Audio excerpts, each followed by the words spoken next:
Do you struggle with creating a transparent dough in your Ankarasrum mixer? Here is my step-by-step guide to get you a nice transparent dough that is strong and elastic. Add 90% of your water, your starters, and about 20% of your flour to start with, and let it mix into a slurry. Then slowly keep adding the flour.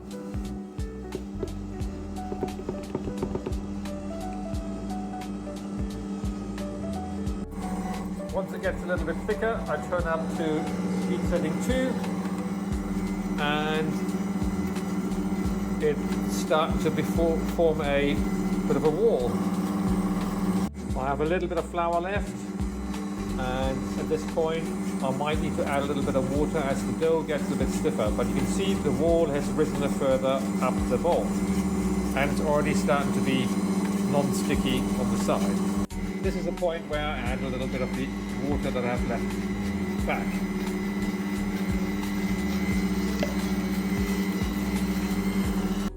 And now I get a really tall wall of dough.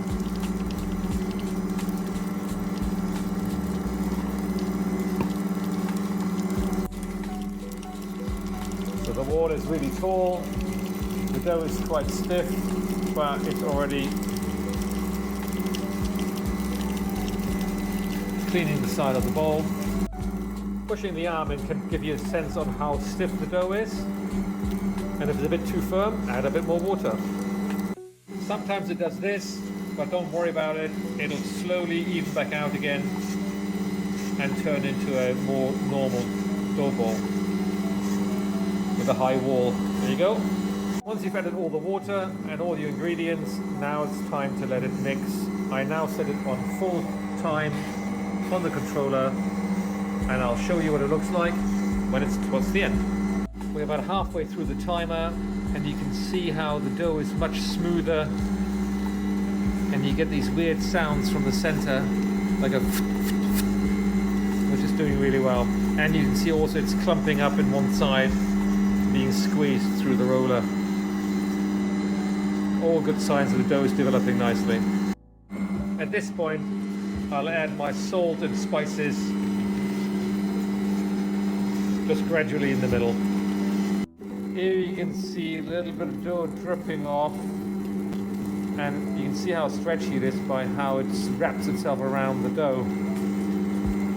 The dough is now nearly the end of the mixing time, 2 minutes to go, and you can see that it is much smoother. The balls are clean, the roller is almost clean, and the dough has become a nice, consistent, smooth dough ball, really.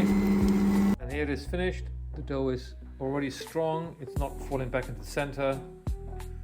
And you can see that the roller is clean. So I'll now take everything apart, and then we'll let it sit for half an hour, do some stretch and folds, probably 3, and probably bulk ferment this for 5 to 6 hours until ready. So this is the dough. I've just taken the roller out, but this is how the dough looks. It's nice and transparent. Give it a try and enjoy.